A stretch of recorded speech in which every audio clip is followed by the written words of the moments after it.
Kilichoanza kama safari ya kawaida kutoka Seattle kwenda Istanbul kiligeuka haraka kuwa kuhuzunisha.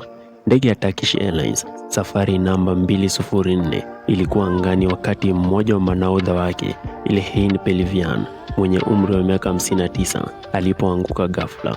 Wahudumu wa ndege walijaribu kumsaidia, lakini kwa masikitiko makubwa alifariki dunia akiwa bado safarini.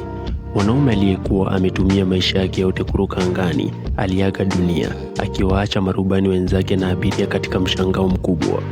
Kupitia redio, rubani msaidizi alizungumza kwa sauti nzito ya huzuni. Hapo awali tulikuwa na marubani 3, lakini leo tumempoteza mmoja wa manahodha wetu. Ndio maana tunabadilisha mwelekeo na kuelekea John F. Kennedy. Wahudumu wa udhibiti wa safari za anga walijibu kwa uangalifu, wakihakikisha gari la wagonjwa linakuwa tayari ardhini. Hata katikati ya tukio hili la kusikitisha, taaluma ya wahudumu wa ndege ilidhihirika walipojikita kuhakikisha kila mtu anawasili salama.